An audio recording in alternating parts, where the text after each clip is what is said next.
The LA Garden party was in late March.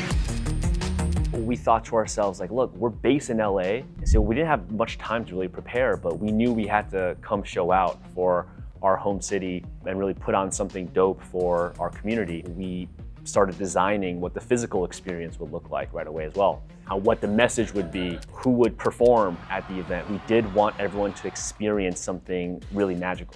We wanted to do a live airdrop where it's never been done before in the space.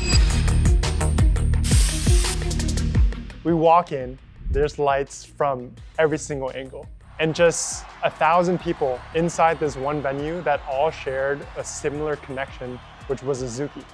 And we had a DJ who was performing at the venue, Tokimonsta, and we had worked with her and her management team to make sure that when we gave her the cue, that she would then stop the music and play the airdrop video. And I was there with 2PM, our CTO, and location. And so I remember I'm on Twitter, right? And I just hear 2PM go, oh shit. And I just remember thinking, like, that is not what I want to hear right now. Yeah, that was a contract issue. We first deployed the initial smart contract, but we realized we deployed an old version of that contract, which was missing some methods that we needed to set the metadata. And I'm like, fuck, well, Tokimonsta's about to play the video, right? You can't say check your wallet and everyone checks and nothing happened, right? That'd be the lamest thing ever.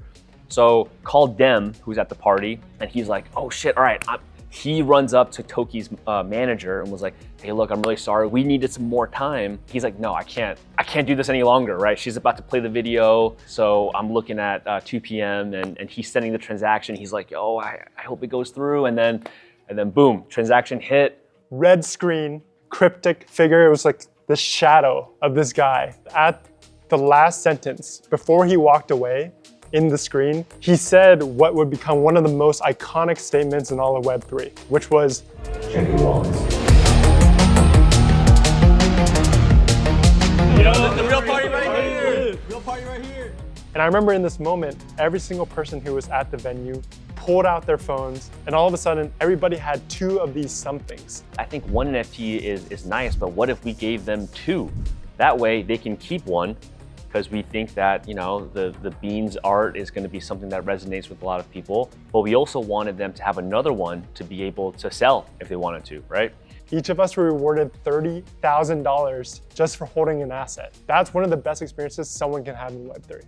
At first, it was the crate falling from the sky, and then it turned into a pea pod, right? And there were kind of 2 beans in a pod. At first we thought like dark Azukis, like some kind of like anti-hero villain archetype. We like the cool style, we want more of that. But really what we wanted to do is something truly unique, create a new IP that was different than the kind of coolness vibe of the original collection. We want to do something that really took people by surprise. And the moment that Azuki was like, yeah, these are beans, I thought they were trolling.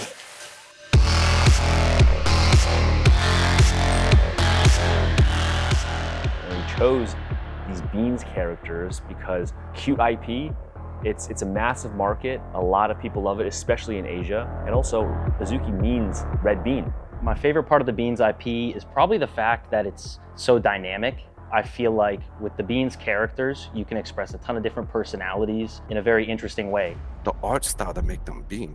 I mean, they're all like bean shaped. I think because I was living in Asia for so long, Asian Messenger, you use like tons of like sticker and emoji. So I was like a big fan of all the little cutesy, like funny, wacky emojis. I think that was like, a big inspiration for a lot of the stuff, like the thinking behind bean. I think the biggest giveaway is the trade. Like anyone that knows Azuki art style, they would definitely like instantly recognize a lot of the traits that we have in Beanz. If you're a Azuki fan, then you'll know. With Beanz, most of our effort goes into the Instagram and the TikTok, just because short form video is a very easy way to get people to relate to content and get new followers interested in a brand.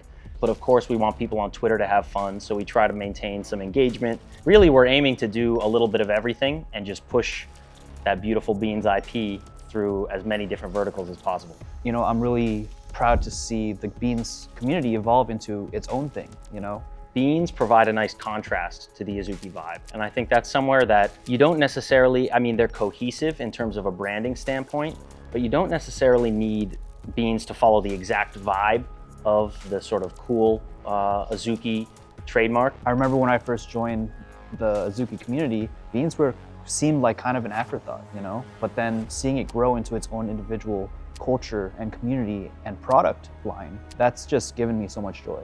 I definitely think the Line Friends collaboration was definitely really cool to see. Seeing all the Korean community members come to the actual flagship line store in Gangnam and taking pictures of the entire section just for Beanz.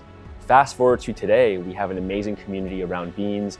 They have their own personality within the community, their own culture, and an awesome group of holders who are pushing that IP forward. And there's a lot of lore behind the Beanz that are still unrevealed. If you want to become part of this journey with us, if you want to join this movement, then you can take the red bean and join the garden.